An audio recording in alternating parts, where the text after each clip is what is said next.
What can you say about Yu's game and then your overall pitching performance tonight? You really stepped up huge for us. He was in command and control from the first pitch, working to both sides of the plate.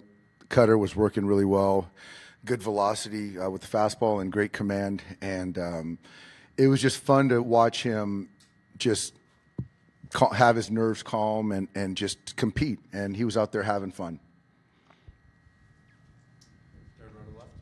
Obviously, Bellinger and Barnes had a huge impact on tonight, but what have they been able to do throughout the year for this lineup and this clubhouse? Well, obviously, Cody just had a breakout year, first year, up in the big leagues, and contributed right away defensively.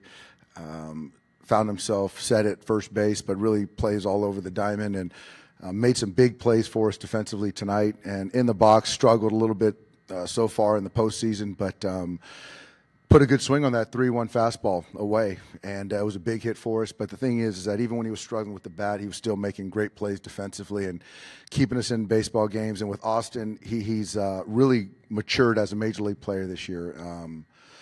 Behind the plate, just the confidence that he's grown to have behind the plate. In the batter's box, he competes every pitch, hits to all fields, is athletic, can play second base, and tonight just keeping you locked in, and they were in kind of rhythm all night long, so it was fun to watch. Third row to the right. Dave, speaking of Cody's defensive plays, when he went to the dugout in the fifth, what's going through your mind as he's draped over the railing? You know what? I should have been a little bit more. I should have been a little bit quicker to save him, but it was a heck of a play going to the rail, and that was a big out. Just to get Mathis right there and not turn the lineup over. So the dive and play to his right, and even after the fly ball, the strikeout, the fly ball, or the ground out and the fly ball in that situational at bat, his second at bat, but to keep his head up and to be ready for that third at bat to impact the game. And that's a credit to a young player who doesn't lose that confidence and continues to stay positive. Back to the left. What is it about this Dodgers clubhouse that makes it for these young guys to have huge expectations, but they're able to deliver? I think it's the guys in the clubhouse, as far as the veteran players and the coaches do a great job of really embracing everyone that comes through. And with our roster, our depth, we make a lot of moves, and guys are going up and down because of options or injuries, and you get young players that come in and, like you said, have expectations, but there's a lot to be said for a young player coming into a major league clubhouse and feeling embraced.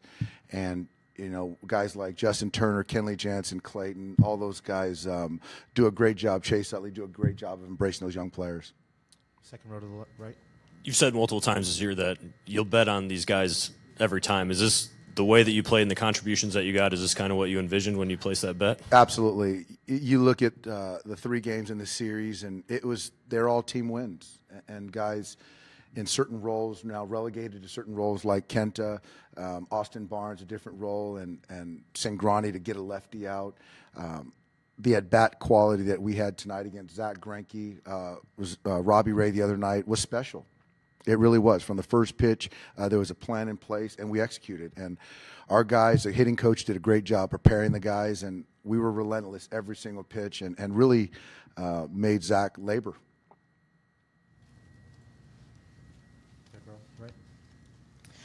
Perhaps nothing encapsulates that more than Puig's first at bat against him to go 10, pitches.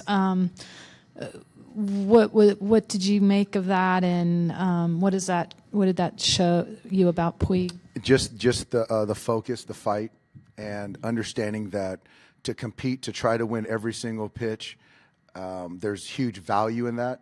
And Yasiel's 8 to 10 pitch at bat to then get the walk and to pass the baton, and that was the mentality that we had from the outset. And to a man, they did a great job. I mean, all through the lineup, you can see the at-bat quality that we had. But Yasiel this postseason has been pretty spectacular.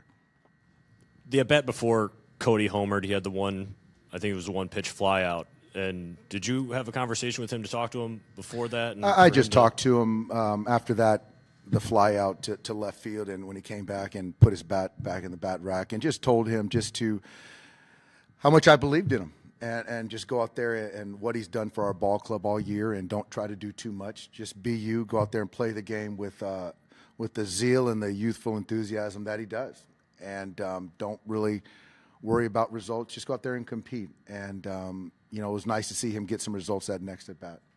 And how rare is that just for a rookie to make that adjustment and stay with it against a guy like Zach? It's tough. It's tough because a lot of times, Zach's one of the better pitchers in all of baseball, and the game in this environment has a tendency to speed up on people, not just young players. But for Cody to sort of reset, get some clarity, and get a good pitch to hit and put a good swing on it, a lot of credit to him.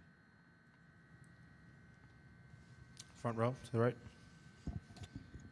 Dave, I'm going to assume that you wouldn't state a preference for which team you would play the next round. So I'll just ask you, is there a preference? There is no preference.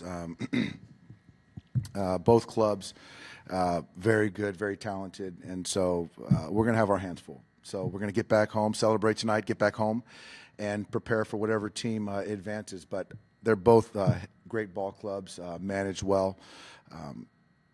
And I also want to say Torrey did a great job with these guys this year. And that team is they got a special thing going over there. They competed all year.